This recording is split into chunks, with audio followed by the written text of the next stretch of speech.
First Corinthians chapter 7. Now concerning the things whereof ye wrote unto me, it is good for a man not to touch a woman. Nevertheless, to avoid fornication, let every man have his own wife, and let every woman have her own husband. Let the husband render unto the wife due benevolence, and likewise also the wife unto the husband. The wife hath not the power over her own body, but the husband, and likewise also the husband hath not power of his own body, but the wife. Defraud ye not one the other, except it be with the consent for the time, that ye may give yourselves to fasting and prayer, and come together again, that Satan tempt ye not for your incontinency. But I speak this by permission and not of commandment. For I would that all men were as I myself, but every man hath his proper gift of God, one after this manner, and another after that. I say therefore to the unmarried and widows, it is good for them if they abide even as I.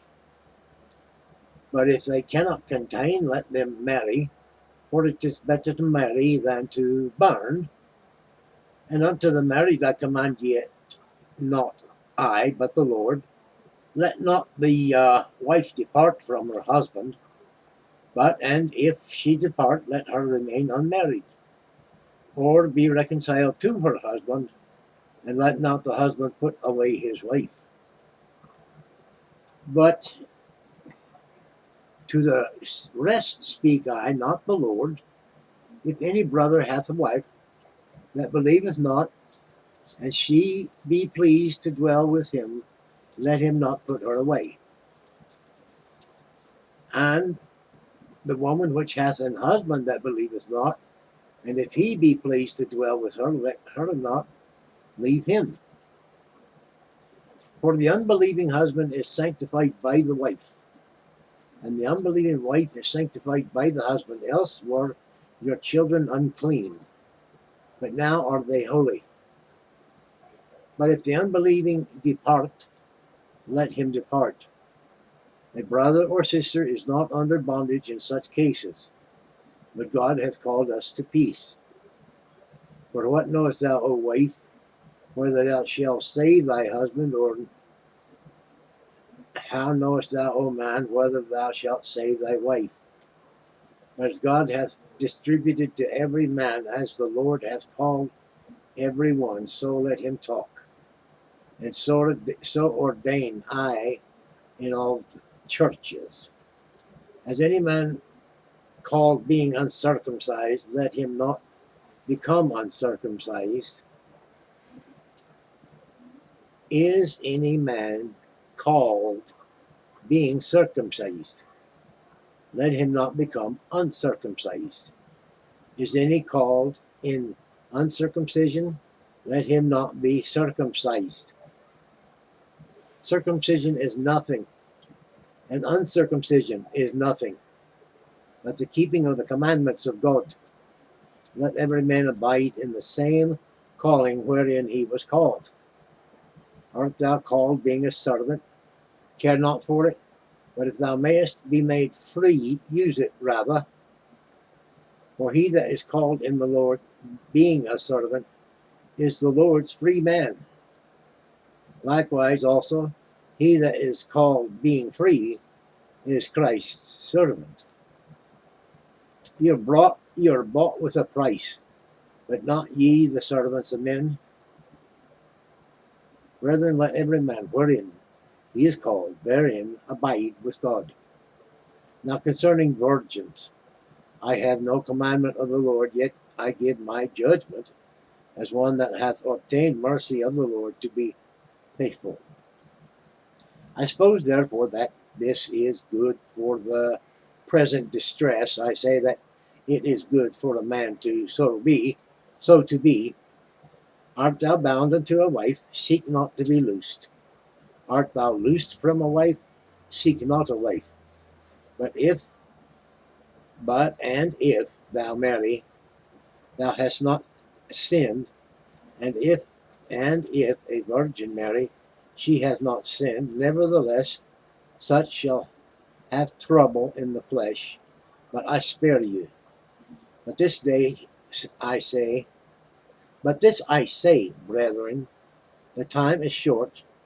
It remaineth that both they that have wives be as though they had none, and they that weep as though they wept not, and they that rejoice as though they rejoiced not, and they that buy as though they possessed not,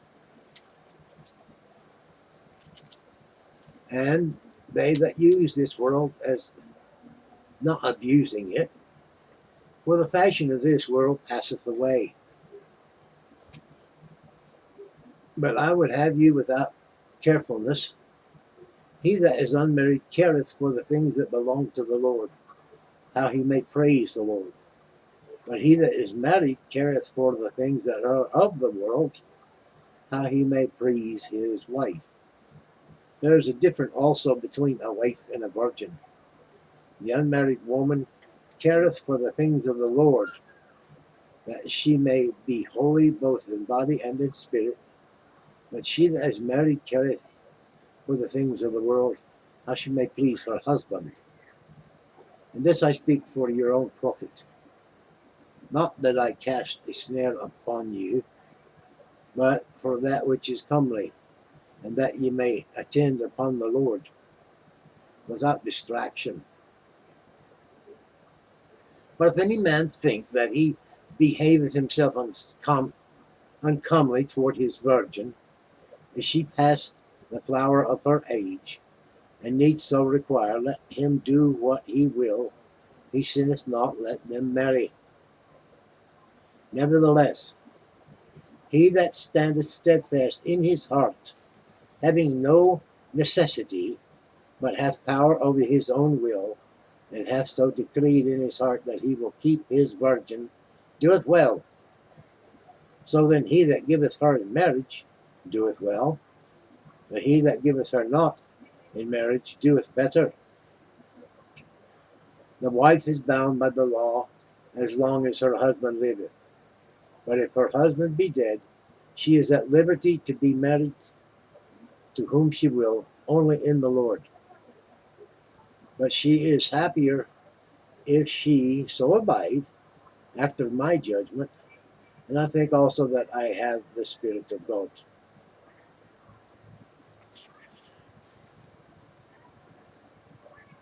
That concludes chapter 7. I just, this Paul fella, he's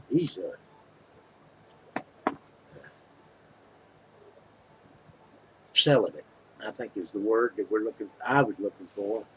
Celibate, yeah. I'm a married man, and I have to lean on that. So each to their own as far as what them and their spirit and the good Lord gives them, or takes, or whatever. Nevertheless, like, share, comment, subscribe. It's all in the day.